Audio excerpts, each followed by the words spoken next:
Horace's vanishing trick.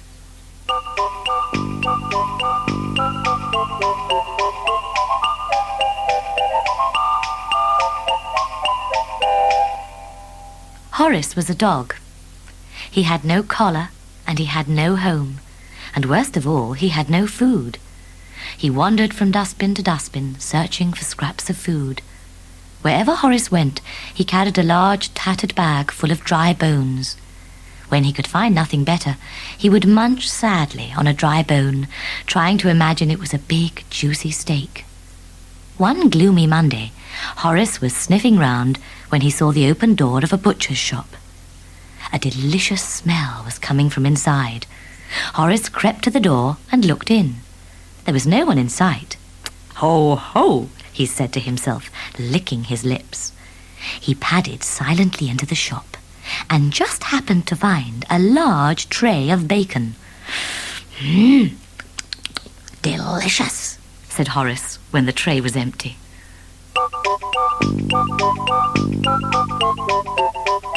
Then he just happened to find a large tray of chops. Delicious, said Horace when the tray was quite empty. He was looking about for more when suddenly he heard footsteps. Quick as a flash, he slid beneath the sausage-making machine. Mr. Joint the butcher walked into his shop and stopped short. Something was missing. "I thought I sliced a tray of bacon." Horace snuffled quietly to himself. Then Mr. Joint saw the second empty tray. "I'm sure I cut some chops, but I can't have done. Oh, well, I'd better get on with the sausages." Horace sniggered to himself. Mr. Joint switched on the sausage-making machine and put some pork into it. Round went the pork, whizzing past Horace's hungry nose. It came out at the other end as a string of sausages. Mr. Joint put in some more pork. Just as it went past Horace's nose, he grabbed it and gulped it down. Delicious! Mr. Joint waited for the sausages to come out. "That's strange." He put in more pork. Horace ate that too. "This is ridiculous," said Mr. Joint, putting in more pork. Horace gobbled that up as well. Mr. Joint eyed his machine suspiciously. "If the next lot doesn't come out, I'll have to investigate." "Oh dear," thought Horace. "If he investigates, he'll find me, and I shan't have any more to eat. And I'm so hungry." Then he had an idea. "Oh, of course." Mr. Joint put some more pork into the machine. As it passed by, Horace quickly ate it and pushed in a dirty old bone. Out it came as a bone sausage. Mr. Joint stared in amazement, while Horace giggled quietly to himself. In went another piece of pork. Out came another bone. In went the meat. Out came a bone. "It's crazy," cried Mr. Joint. I must be seeing things.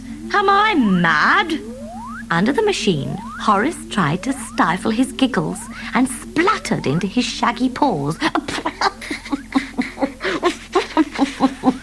"Do I hear somebody laughing?" asked Mr. Joint angrily. He peered under the machine. There was Horace, gazing back with a guilty expression on his face. "And who are you?"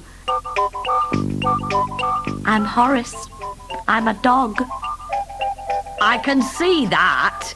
What do you think you're doing under my sausage-making machine?" Horace blushed. "Well, you see, I'm a meat tester." "A meat tester?" "Yes, I test meat. I eat it to see if it's all right.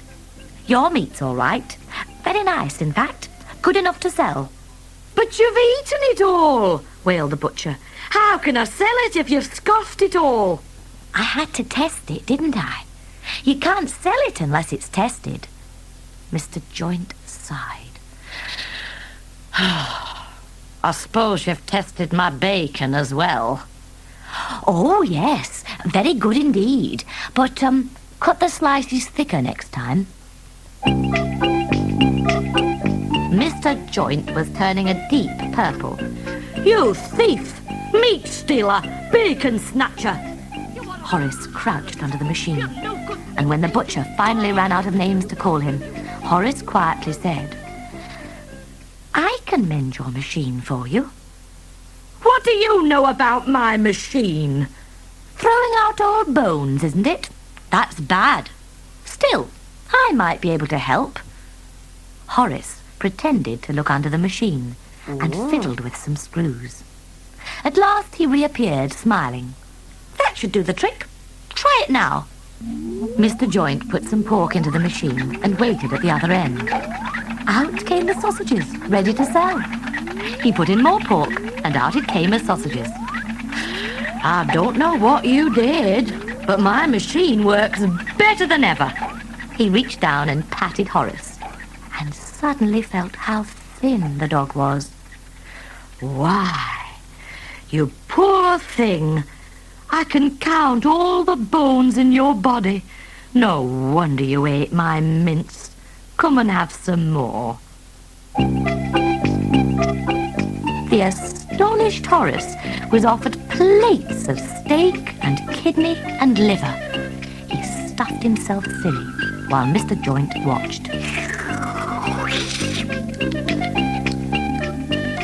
In fact, Mr. Joint decided that he liked Horace so very much that he invited Horace to stay. And that is exactly what Horace did. Now Mr. Joint always cuts his bacon into much thicker slices than he did before.